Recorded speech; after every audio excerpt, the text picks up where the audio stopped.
petits objectifs. Il y en a un qui s'est rajouté en cours d'année. Je sais plus à quel moment de l'année, mais je l'avais ajouté. Donc du coup, le premier objectif c'était perdre 15 kilos. Pourquoi? Pour être plus libre au yoga, pour être plus légère et pour avoir moins de douleur dans les genoux. Ça c'est ce que j'avais marqué. Enfin c'est vraiment pourquoi je voulais perdre. Et aussi parce que je me trouve moins bien comme ça. Mais bon. Comment? En mangeant moins gras, en arrêtant de manger mes émotions et en arrêtant les compulsions. J'écris plus, mais c'est pas grave. En travaillant sur ma relation à la nourriture et quand est-ce que ça doit être atteint avant décembre 2024. Bon, celui-ci c'est un échec total. J'ai même pris du poids en plus et je vais me faire accompagner. Enfin, j'ai déjà commencé, mais en fait, c'est vraiment lié à mes traumatismes de l'année 2023. Donc, c'est très compliqué de changer, parce que c'est même pas des habitudes. C'est, je sais pas comment dire, c'est comme de la survie en fait, émotionnelle on va dire. Donc c'est très très compliqué. À ce niveau-là, j'ai vraiment du mal et toute seule, j'y arrive pas. Donc voilà. Là en plus c'est rattaché à quelque chose d'assez de traumatisant. Avant c'était pas le cas, c'était plutôt... Enfin c'était pas à ce point-là, et là c'est vraiment... J'ai jamais eu une relation comme ça en fait avec la nourriture. Donc je vais pas plus en parler. Mais voilà, cet objectif-là n'a pas du tout été atteint. Au contraire même. Voilà. Alors, ensuite, lire un livre par mois pour pouvoir faire une activité sans écran, pour m'enrichir en lisant 30 minutes par jour. Et ça, c'est atteindre toute l'année, quoi, tous les mois. Donc ça, c'est un objectif atteint. Bon, par contre, j'ai lu pile 13 livres. Mais ça compte, voilà, c'est 13 livres. Et puis c'est un de plus que mon objectif, donc c'est très bien. Et en plus, surtout, je me suis remise progressivement. Donc je suis très contente d'avoir recommencé à lire. Et vous verrez, c'est un objectif qui va se retrouver pour l'année prochaine également. Ensuite, j'avais noté développer mon intelligence financière. Parce que donc au début de l'année, j'étais encore en dépression. Et donc je mangeais énormément et je dépensais aussi beaucoup d'argent. L'argent que j'avais de côté. Et donc aujourd'hui c'est un peu chaud. Enfin disons que s'il arrive un truc, voilà ça va être un peu... Enfin, faut pas qu'il arrive deux trucs quoi, voilà. Et donc du coup comme j'étais... En fait je dépensais en mode compulsion. Ça me permettait de ressentir de la dopamine je suppose. Et c'était... enfin voilà, je dépensais, j'étais contente sur le coup, je recevais mon truc et puis en fait voilà, ça retombait donc je recommençais. Donc ça j'ai arrêté, voilà, maintenant je note. Ah oui, j'avais pas développé mais je note chaque dépense que je fais, que ce soit en liquide ou en immatériel. J'ai fait un tableur Excel, enfin ça sur Google, mais voilà, où je note toutes les dépenses, tout ce qui sort et tout ce qui rentre. Voilà, au moins je vois tout ce que... Je vois tout. Et au fur et à mesure des mois où j'ai fait ça, ça m'a permis de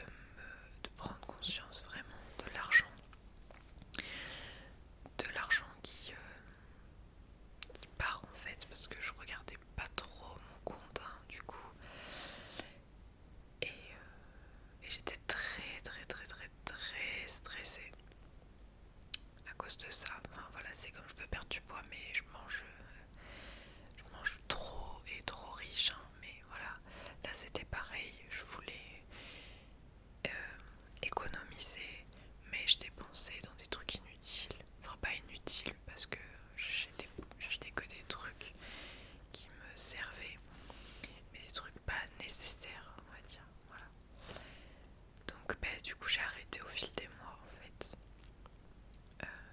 Et depuis ça va beaucoup mieux, j'ai plus de stress financier.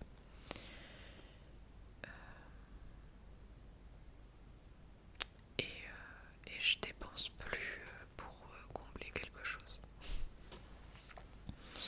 Voilà, donc j'avais mis pour mieux gérer mon argent, ne pas le gaspiller et être plus sereine à faire toute l'année. Donc voilà, ça c'est un objectif qui est atteint.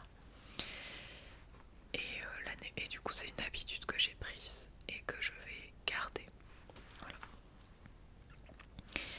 Ensuite, j'avais mis avoir un appartement rangé pour vivre dans un environnement clair et pratique en rangeant un placard, enfin genre un endroit par semaine à faire avant l'été 2024. Alors ça c'est un objectif qui a été atteint également, mais plus tard que la date que je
dirigeants et tout ça.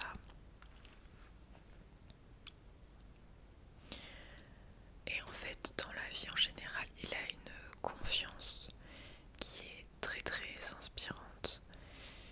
Il a une sérénité qui est aussi très inspirante. Et en fait, bon, ça vient de son caractère aussi, mais beaucoup de personnes qui ont la foi ont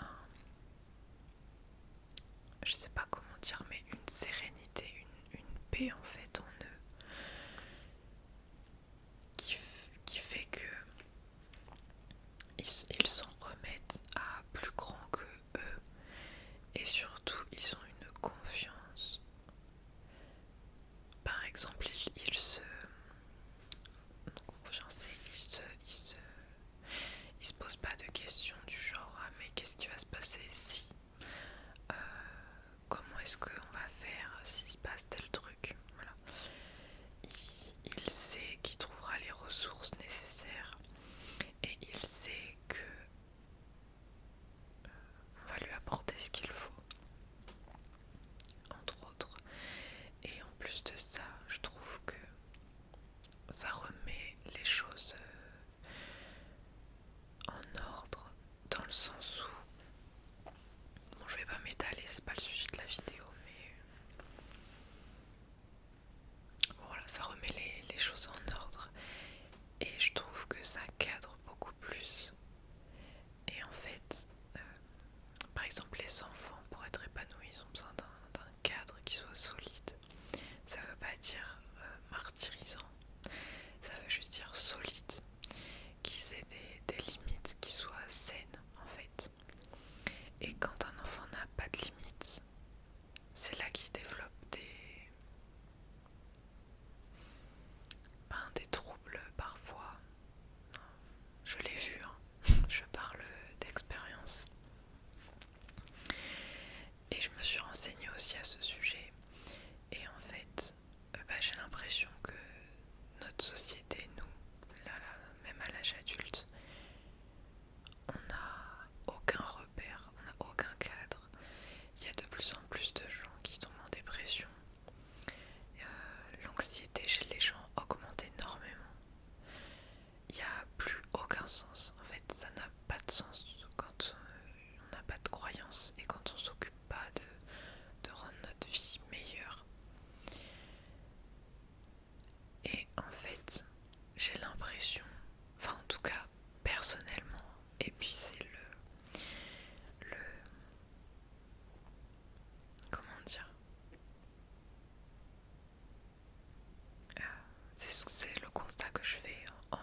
parce que ça réduit d'un tiers le risque d'avoir une maladie cardiovasculaire, parce que ça permet d'avoir une meilleure condition cardiaque, une meilleure santé des articulations. Ça baisse le taux de cortisol, donc ça éloigne de soi le stress et la dépression. Ça permet d'activer la circulation de la lymphe et donc de débarrasser son corps des déchets et des bactéries accumulées au cours de la journée. Bon, voilà, ça brûle 300 calories et ça oxygène le cerveau. Et comment est-ce que je voulais mettre ça en place? En sortant de chez moi et en marchant en une ou plusieurs fois et à faire toute l'année. Ça a été un échec. Alors, il y a eu des jours de réussite. Ah, mais je crois que je l'ai effacé. Oui. Bon, il y a eu des jours où j'ai réussi, où je l'ai même dépassé. Et puis d'autres jours où j'ai vraiment rien fait du tout. Je ne suis pas sortie de chez moi. En fait, j'ai vraiment beaucoup de mal à sortir. Enfin, en fait, c'est pas... Avant, en fait, je ne sortais pas parce que ça me stressait énormément. Parce que dès que j'étais dehors, j'avais un million de pensées. J'avais l'impression que tout le monde me regardait, qu'on allait se moquer de moi, ou qu'on allait me trouver moche ou naze, ou voilà. Maintenant, c'est pas ça. Mais en fait, dehors, alors c'est pas hostile, hein, parce que je vis pas dans une grande ville. Je suis dans un petit bourg. Je suis dans une cité médiévale. Et donc voilà, il n'y a pas énormément de monde. Mais je pense qu'en fait, même s'il y avait personne, je crois que je sortirais pas. Parce que même quand je suis... Enfin, pas beaucoup, parce que même quand je suis chez mes parents, qui vivent à la campagne, même s'ils ont des voisins, ils ont un jardin. Par exemple, je ne sors pas forcément non plus. Sortir dehors, ça me demande plus d'efforts. Et c'est vrai que cet effort-là, j'ai du mal à le faire. J'ai gardé pendant 2 semaines le chien d'une amie. Et c'est vrai que pour sortir, c'était quand même beaucoup plus facile parce que j'y étais entre guillemets obligée, dans le sens où quand le chien demandait à sortir, si je le faisais pas, ça me faisait mal au cœur. Voilà. Donc je le faisais, tout simplement. Et donc ça me forçait à sortir. Et une fois que j'étais dehors, après, j'avais pas de problème à rester de longtemps dehors. Alors je faisais pas 10 000 pas. 10 000 pas, ça représente 1 heure et demie de marche. Je faisais une demi-heure ou 3/4 d'heure. Voilà. Mais c'était quand même mieux que rien du tout. Après aussi, j'ai remarqué que les gens qui conseillent de faire 10 000 pas, c'est souvent des gens qui sont sédentaires, qui sont derrière l'ordi toute la journée pour le travail. Et moi, en fait, c'est pas mon cas. J'ai constaté qu'en fait, sauf quand je prends des jours vraiment de pause où je vais rien glander de la journée, et encore, je fais quand même toujours des petites tâches, donc je suis quand même debout quand même un petit peu. Mais en fait, sinon, dans une journée normale, je ne suis quasiment pas plus de 5-10 minutes assise à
mis ce qui restait et puis j'ai reconstruit ma petite maison petit à petit. Voilà, j'ai fait ça cette année, ça a été ça mon année, me reconstruire. J'ai eu de très très belles joies, notamment ma demande en mariage, l'annonce à mes proches, même si je le redoutais beaucoup parce que notre couple il est très récent. Il l'était encore plus quand j'ai eu quand je l'ai annoncé, et encore plus quand j'ai eu ma demande. Donc c'est pour ça que je redoutais qu'on me fasse pas confiance et qu'on me dissuade, qu'on essaye de me dissuader. Voilà, j'ai eu une grosse déception amicale. Et puis sinon, voilà, ça a été une année calme, une année où voilà, j'ai remis les bases où elles devaient être. Et voilà, et aussi il y a un truc important que je voulais vous dire. Et c'est pour ça que alors, les autres années, je sais plus ce que je vous disais, mais c'était certainement être moins comme ci, être plus comme ça. Voilà, là vous voyez, c'est des objectifs très concrets de la vie qui ne sont pas sur mon développement personnel, mais qui sont sur une amélioration de ma vie, de ma santé, de ma vie en général, mais pas de ma personne, pas de mon âme ou des choses comme ça, vous voyez. Et en fait, bon, ça aussi, ça a été, alors en fait la dépression, mais en fait comme tout dans ma vie, enfin quasiment tout on va dire, me sert tout un enseignement. Et en fait, déjà je suis reconnaissante de pouvoir voir les choses comme ça parce que je sais que c'est pas le cas de tout le monde et ça me permet de mieux vivre les choses en fait. Mais ma dépression, elle aura eu pour comme conclusion positive de me lâcher vraiment la grappe puisque j'avais plus de jus du tout, j'étais vidée, j'avais plus aucune énergie, plus aucune envie de rien du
fait ça vient avec le temps.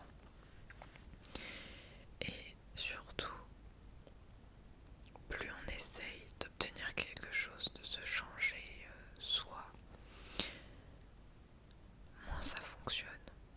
En fait, parce que, enfin, en tout cas surtout pour le stress, plus on essaye de, de travailler sur sa détente et moins ça fonctionne en fait. Et je vous dis ça, je suis sophrologue, hein. Mais parce qu'en fait, avec les personnes que j'accompagne, évidemment je travaille sur la détente parce que, et moi-même je travaille sur ma détente aussi, mais je travaille aussi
surprise et tout ça. Mais en fait, je le fais parce que je sais que le moment où je vais être là-bas, je vais la faire rire, je vais discuter avec elle, je vais l'écouter et ça va lui faire du bien en fait. Et donc du coup, ça pour moi c'est voilà, je me force parfois, mais c'est pas pour me faire bien voir ou pour faire plaisir à quelqu'un, c'est pour vraiment là. Évidemment, ça lui fait plaisir, mais disons que les visites sont presque vitales en fait. Voilà. Et, et c'est quelque chose qui est nécessaire de faire. Donc je le fais, je me force à le faire. Et si un jour vraiment je le sens pas du tout, je décale au lendemain, mais voilà, je finis par le faire. Voilà. Donc arrêter le dev perso ne fait pas, enfin en tout cas n'a pas fait de moi une personne égoïste, une personne méchante, une personne qui ne se remet pas en question, mais pas du tout en fait. Voilà, je suis restée, j'ai gardé mon caractère, ça l'a juste amélioré parce que j'ai enlevé de la pression et du coup en dessous de la pression ça a pu fleurir comme ça devait fleurir. Et c'est pas fini, hein, je le sais. Mais d'année en année, et surtout là cette année, je vois le progrès. Et voilà, donc je sais pas, j'espère que ça pourra vous aider, vous inspirer à peut-être vous calmer là-dessus. Parce que c'est pas pour moi, on se trompe à aller dans ce sens-là. Mais c'est mon avis. Voilà. Alors ensuite,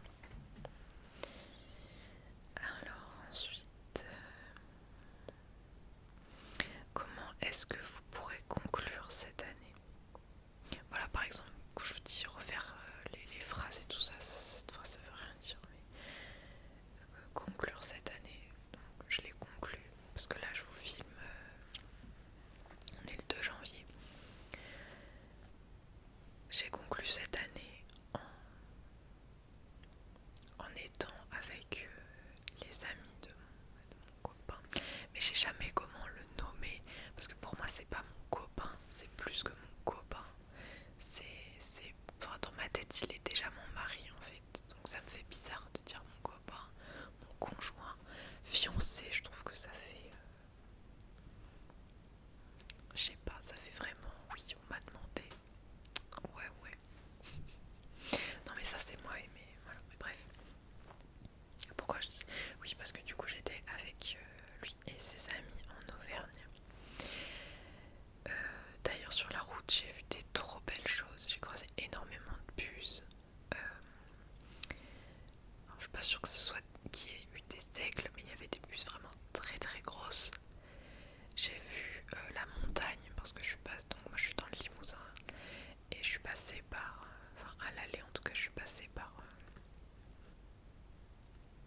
merde, je sais plus comment ça s'appelle, mais bref, sur l'autoroute on voyait les chaînes de montagne qu'il y a, donc la Bourboule et le Mont d'Or. Donc c'était super beau. En fait je m'y attendais parce que j'avais pas regardé la route avant de partir.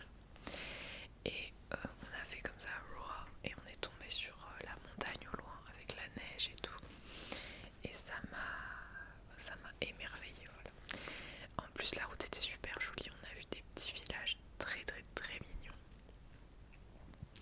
Enfin bref, il y avait des trop belles choses, c'était une trop belle route. Voilà. Bref. Donc voilà, je l'ai conclu comme ça. Mais sinon, surtout j'ai fait un bilan. Alors quand est-ce que je l'ai fait? Je crois que je l'ai fait lundi, donc j'ai dû le faire le 30.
sortir.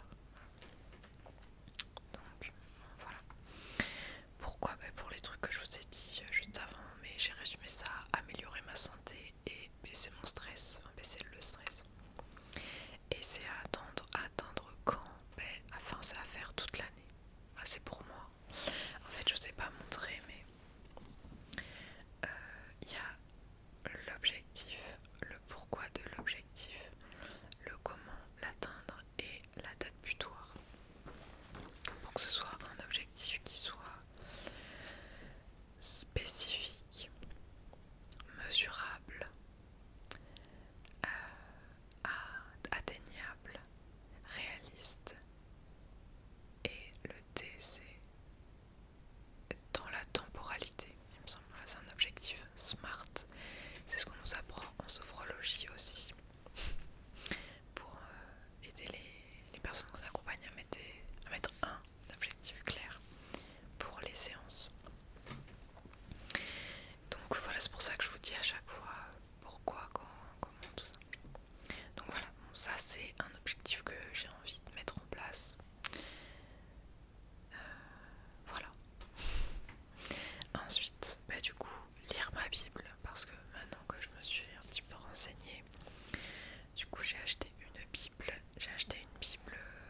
pas la pression. De toute façon, je me mets la pression sur aucun, sauf peut-être la lecture de l'habit parce que ça fait quand même plusieurs mois qu'elle est à la maison et que je l'ai très peu ouverte. Donc voilà.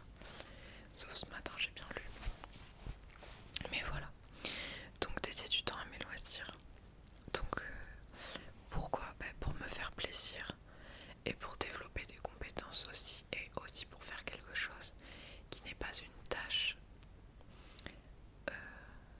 Même si des fois je fais des trucs cool en tâche, ça c'est un moment détente, un moment agréable que j'aurai pour moi et qui n'est pas une tâche. Comment? Alors ça va peut-être paraître un peu contradictoire, mais en me calant un moment dans mon agenda, en l'inscrivant soit comme une sorte de tâche, soit en le mettant dans l'agenda en mode de telle heure à telle heure, c'est un moment qui est dédié à un loisir. Donc faire par exemple un puzzle par mois ou avancer sur un projet au crochet, parce que j'aimerais pouvoir faire du crochet. J'ai déjà essayé, ça m'a saoulée et depuis j'ai pas réessayé. Donc voilà, ça toute l'année, et peut-être aussi refaire de la guitare puisque j'en ai fait et j'aimais bien ça. Et enfin le dernier, c'est comme l'autre, lire 12 livres toute l'année. Voilà, activité calme, routine sommeil, apprendre et développer mes compétences en lisant un livre par mois et en lisant un petit peu quotidiennement. À faire du coup avant décembre 2025. Voilà, un livre par mois, c'est atteignable pour moi, donc voilà. Alors ensuite, et on arrive à la fin, comment pensez-vous que cette année 2025 va être pour vous? Est-ce que ça va bien se passer ou pas? Ça par exemple, je trouve que c'est une question pourrie. Donc comment ça va se passer? J'en sais rien. En tout cas, ça va être une bonne année puisque c'est l'année où je vais me marier. C'est l'année où normalement je vais déménager, où du coup normalement je vais pouvoir prendre ma grand-mère avec nous, enfin de pouvoir vivre du coup avec elle mais chez nous. C'est l'année où je sais pas, voilà, je vais encore grandir, me développer, me sentir mieux avec moi-même, avec le monde. Et voilà, ça va être chouette, ça va être une belle année. Tac, tac, tac, tac, tac. Qu'allez-vous faire pour vous améliorer, rendre l'année 2000? Je vous l'ai déjà dit au travers de mes objectifs. Et aussi, il y a quelque chose que je voulais dire, c'est arrêter de trop regarder le monde autour. Alors ça fait peut-être de discours d'autruche pour avoir été anti-autruche pendant longtemps. Je vous assure que c'est pas vraiment le cas. En fait, quand on s'attarde sur le monde, quand on s'attarde trop sur le monde autour, l'actu et tout ça, on ne s'occupe, ça nous démoralise déjà, et on ne s'occupe plus de soi-même et de sa vie. Et en fait, depuis que je m'occupe de ma vie, je m'occupe du coup de la vie de mes proches. Et en fait, l'action est bénéfique autour de moi parce que j'ai recentré mon attention sur là où je pouvais vraiment agir. Et du coup, je ne suis plus éparpillée. Je me concentre sur vraiment ce que je peux faire. Et de toute façon, pour moi, c'est comme ça qu'on change les choses, c'est à son échelle. Et pas en ayant des discours pourris entre gens convaincus. Enfin voilà, faut savoir s'occuper des choses essentielles. Alors, voilà, avez-vous des conseils à donner? J'en ai distillé un petit peu, enfin c'est pas des conseils, c'est des propositions